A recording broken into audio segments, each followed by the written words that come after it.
Marc Zumoff is a broadcast legend, especially if you're in the Philadelphia area and you enjoy basketball. You probably have heard the voice, seen the voice of Marc Zumoff. You've probably seen him for many years. He started way back on the classic Prism Sports Network. He worked his way up the ladder and has entertained people for literally decades. Hi, I'm Dr. Brian McDonough. Welcome to the Dr. Brian McDonough Show. In a moment, we'll be joining our guest, Marc Zumoff. The Dr. Brian McDonough Show.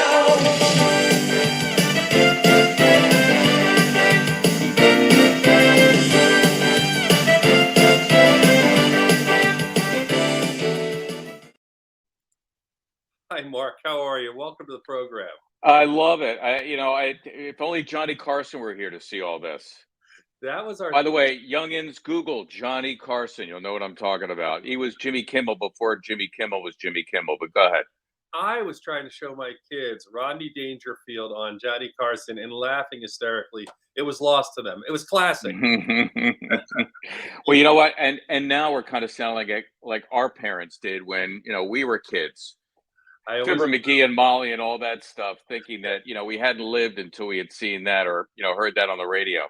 It's terrible what happens to us. We kind of go through that cycle and it comes out that way. And it's the truth. It's so great to have you on. For those who haven't heard him, I'm just going to come back and let's see. Here's a sound from, you'll remember this. Sixers don't call the timeout. Here's Ilyasova. Here's McConnell. Can he get it on? Yeah! The Sixers win! That was classic Marc Zumoff with just a great game. And you have so many of them. I was having a great time. All you have to do is go on YouTube and watch these things. And I'm just watching, reliving the past, being down at the games, watching you. And I got to ask you, we'll start at the beginning. Like, I read an article at the time. I went back on the time Hal Greer had passed away.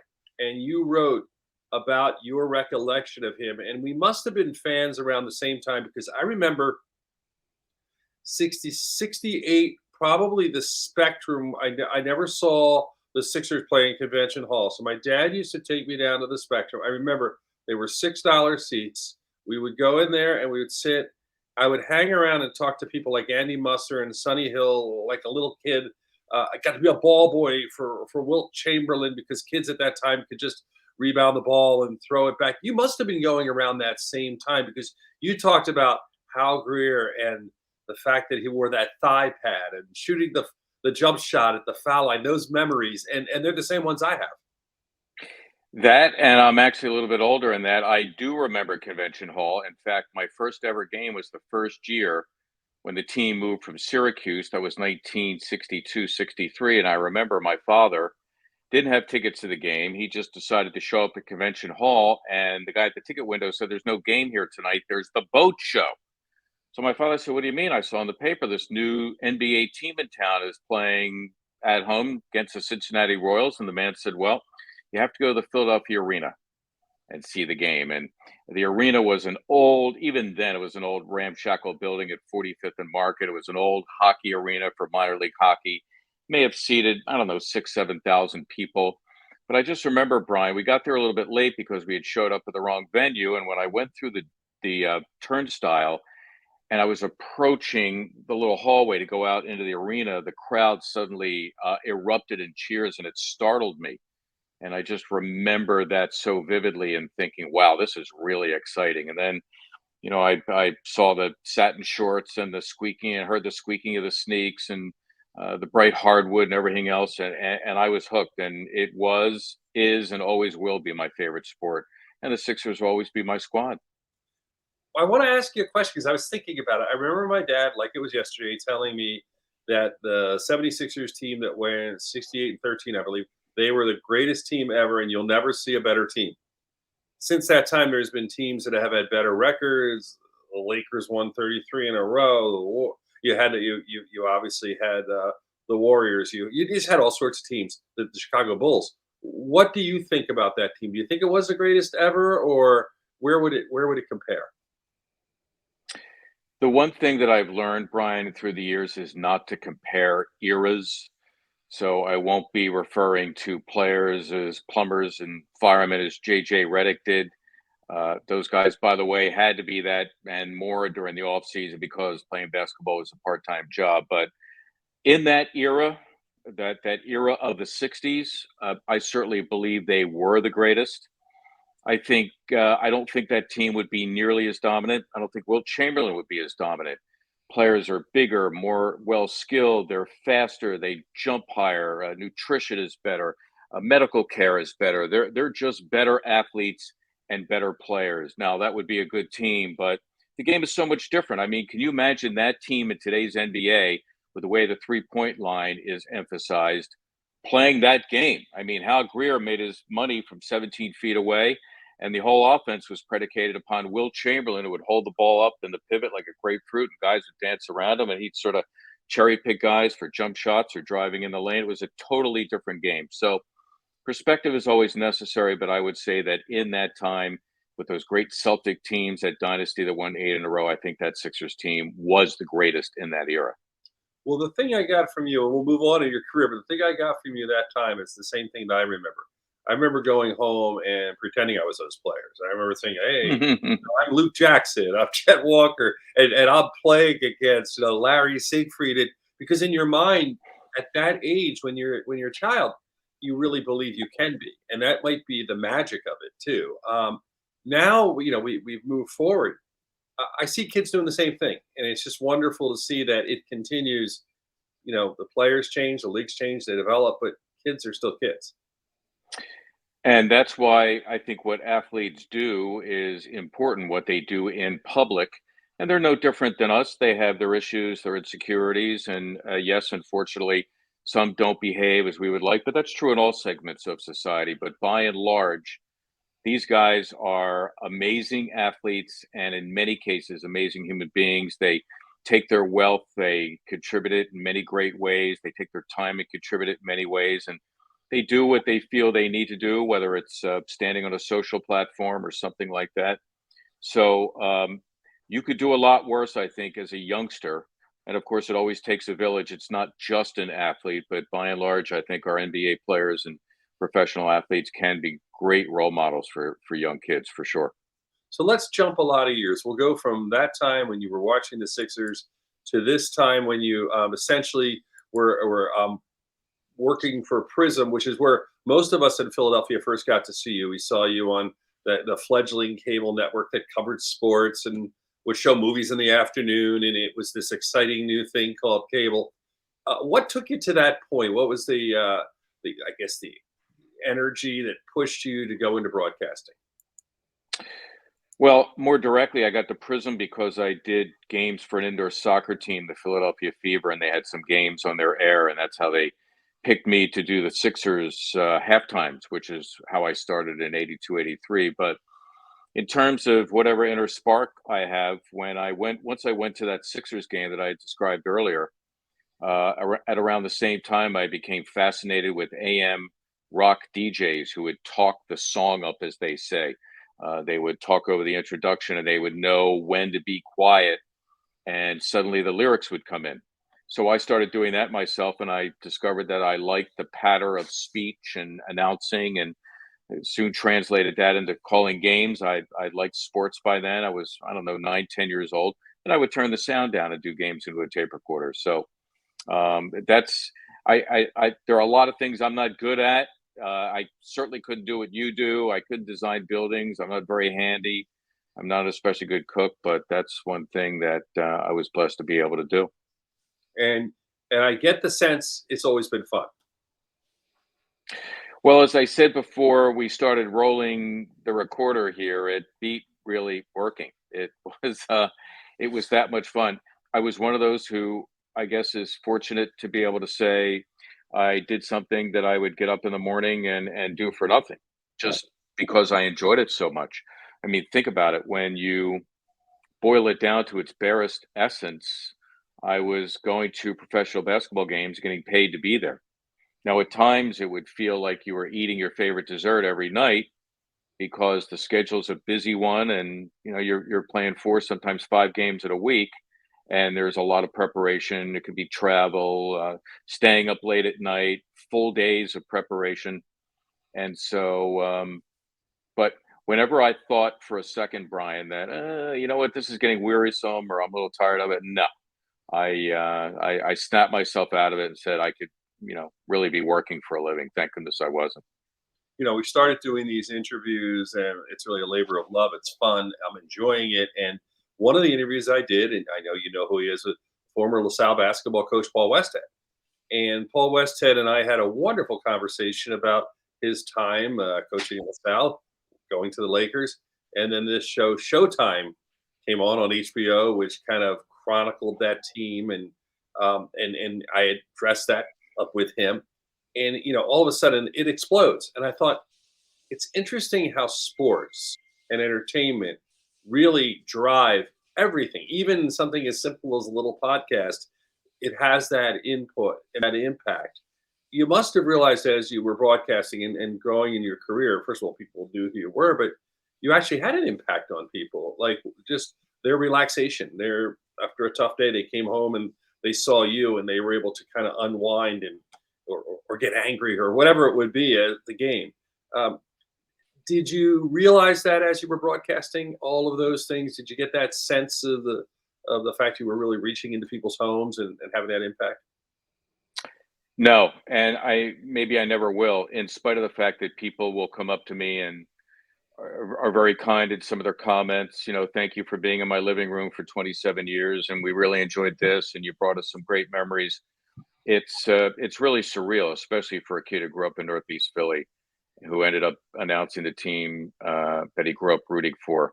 And so I'm humbled knowing that there are people who actually feel that way. And I think a lot of that is indicative, Brian, of the kind of fans we are in Philly. That this is no joke. This isn't just entertainment. Yes, it's entertainment and it's fun, but it's religion for us. When a Sunday comes around, everything else pretty much stops in our lives when the Eagles are playing. When the Sixers are playing well, or they're in the playoffs, or certainly we've seen the Flyers and the Phillies and even the Union last year. I'm a season ticket holder, and they had that great run. We get caught up in it because it's important to us. We identify with it, and so to be part of that, first being a fan and then being the announcer, is I'm not sure that I will ever really grasp the importance of it. If you go through the Sixers history, I mean, you can go back, Wilt Chamberlain, Billy Cunningham. You can talk about Maurice Cheeks, Julius Irving, Charles Barkley, Moses Malone, Allen Iverson, Joel Embiid. So many great players. Is there one that you see as the greatest Sixer, who put it all together, or kind of is at the top of the heap in your eyes? So because, as I said earlier, I'm so old now that I've lived through these different eras.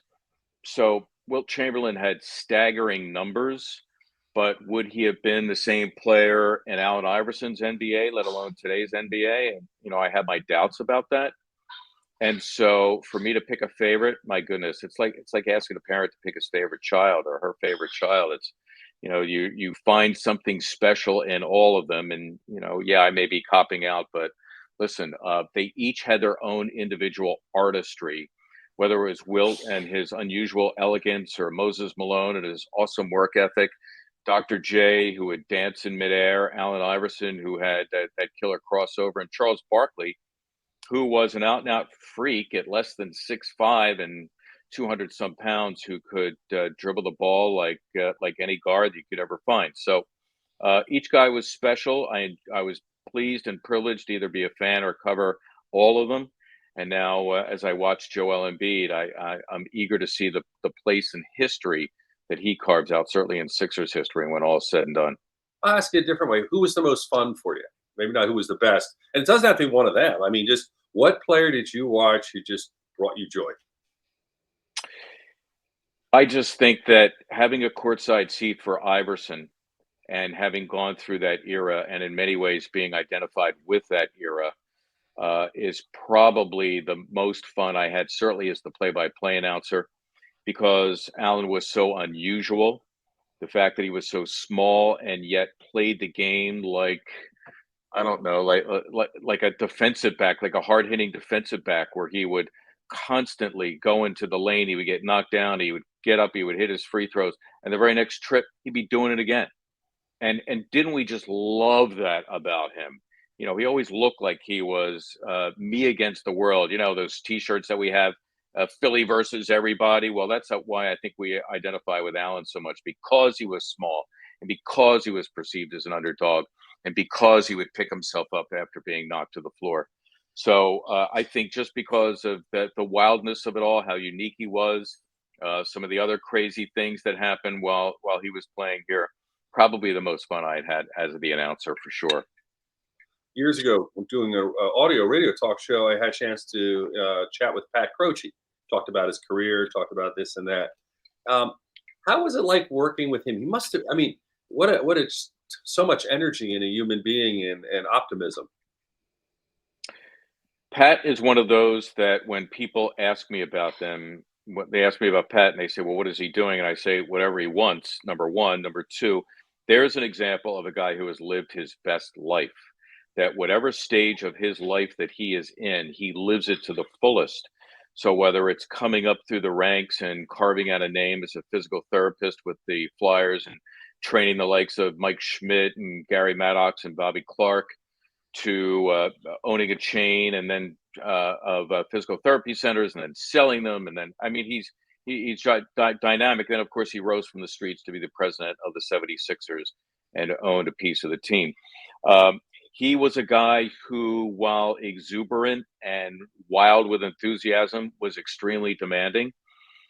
Fortunately, I was extremely demanding of myself. So when people would ask me, well, geez, what's it like to work with Pat Croce? He must be pretty demanding. I say, well, nobody demands more of me than me.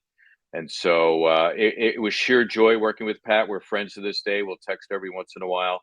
And I feel really privileged to have been able to work with him and for him back in the day.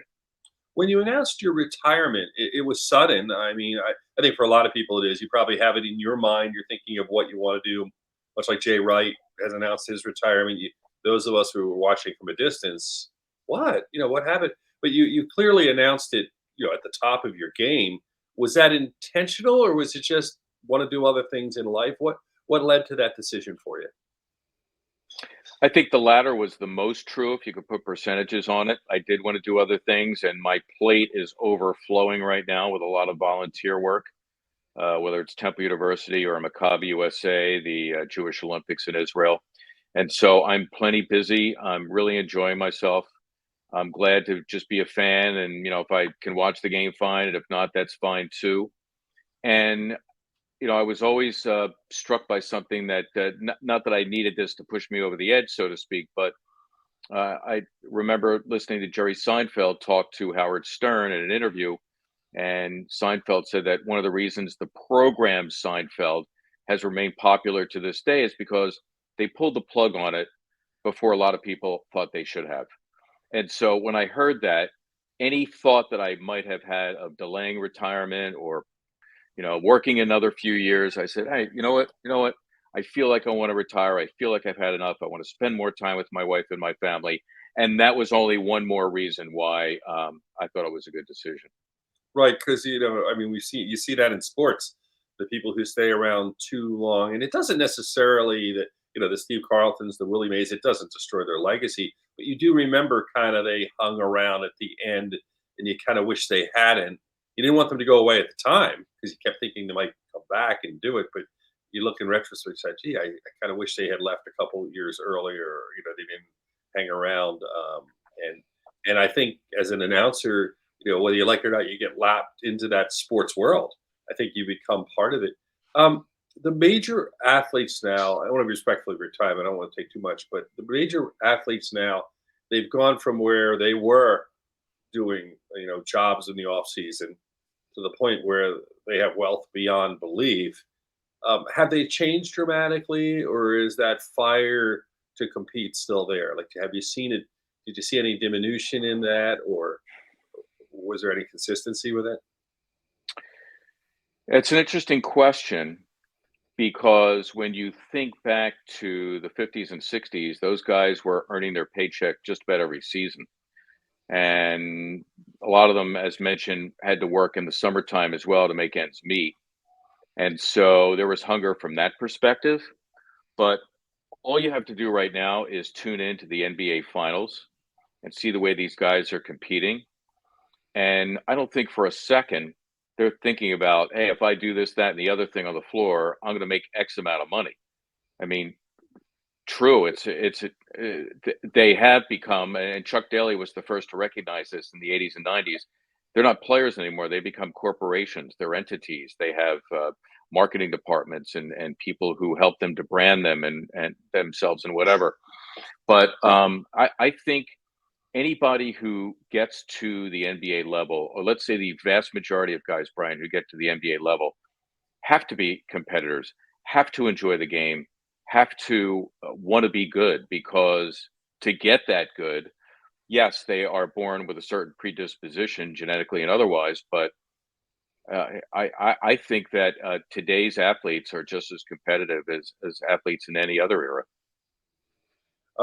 Talking with Marc Zumoff and talking about his wonderful career, you mentioned some of the things you're doing for the community. Anything you want to talk about that is coming up, or you wanted to get some attention for some of the charities and groups you work with? Thanks for asking. So, Temple University, I am pleased to be the Associate Director of the Claire Smith Center for Sports Media. Claire is in the Baseball Hall of Fame as a writer, a woman of color, the first woman to be honored by the Baseball Hall of Fame. And she is leading us at Temple University to not only increase our footprint in the area of sports media, but also a heavy emphasis on diversity, equity, and inclusion. So that's been very rewarding. I teach a play-by-play class at Temple. And then I'm heavily involved with Maccabi USA, which boiled down to a short phrase is the Jewish Olympics. And this year, over 10,000 athletes from between 70 and 80 countries will gather in Israel, and they will compete in Olympic-style events. And so what I'm doing is I have a program where I'm taking 14 mostly college kids to Israel in about 3 weeks, and we are going to cover the games like you would the Olympics. So we're going to stream events. We are going to do video reporter packages. We're going to do print articles and social media. And not only will it raise the profile, I think, of the Maccabi movement, but also I think these kids are going to have one amazing experience for 3 weeks, an experience they may never, ever forget. What a wonderful opportunity you're helping them with. I remember Claire Smith as a writer, as being a sports fan. Again, we were talking about young people. They have no idea what it was like to lay on the living room floor or on a carpet floor and read the paper and go through the box scores and those columns. When you had a columnist who was uniquely talented, and there were so many in Philadelphia, you got spoiled. But I remember going, oh, this is interesting because she was different. It was a woman, and it was a woman of color, and you think back on those days, it's so cool that she was able, to break down those barriers, because it was so much harder to do those things back then. And the fact that the legacy continues helping young people. And let me just say that we've had several fundraising events, and Claire, the relationship she has formed with baseball players, and I mean great baseball players, has been something to behold. And we've done very well in that department, thanks largely to her and the relationships that she has formed in baseball over the years. It's been absolutely great to watch. Well, Marc Zumoff, first of all, thanks for joining the show, but also thanks for all you've done as a broadcaster in the joint entertainment. You brought so many people. Greatly appreciate you taking the time to be on this show, and thanks again for your time and for your contribution. My pleasure. Thanks for having me. The Dr. Brian McDonough Show.